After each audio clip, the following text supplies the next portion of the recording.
Андан кейинки маселе балдар, макрух вакыттары бар намаздын. Ошол вакыттарда намаз окуу макрух деп айтылат. Буну да билип алгыла. Макрух вакыттары негизинен 2 вакыт, 3 вакытта айтылат. Биринчиси тулуу шамс, истива жана гурубу шамс. Күн чыгып аткан учурда, күн батып аткан учурда, күн истивада турганда, чак түштө 3 вакытта намаз окуганга болбойт. Эч кандай намаз окуганга болбойт балдар. Түшүнүңөрбү? Илля аср яумихи. Ошол күндүн асырын окуса болот, күн батып аткан учур болуп калса. Күн чыгып аткан, батып аткан, истива бар го балдар. Булардын бардыгы негизи 4 мүнөт вакыт алат. Күн истивада турганда 4 эле мүнөт болот. 4 мүнөттөн кийин бул эмне болот? Завалга кетет.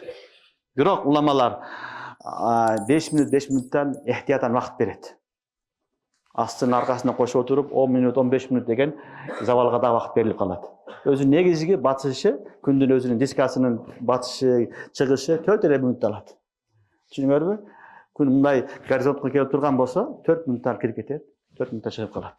Завал да ошондой. Бирок уламалар ошол эхтият кылып, 5 мүнөт астын аркасына кошуп 10 мүнөт, 15 мүнөт вакыт беришет.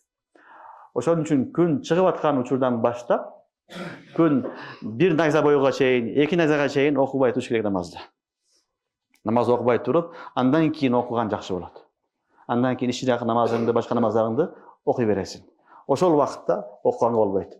Ошондой эле завалда күн истивада турган болсо, завалга чейин окуй албайсың. Аны дагы бүгүнкү күндө 10 мүнөт, 15 мүнөт берет. Ошол вакытта намаз окуганга болбойт. Эч кандай намаз окуганга болбойт. Андан кийин күн батып аткан учурда дагы болбойт. Асырдан башка намаз окуганга болбойт.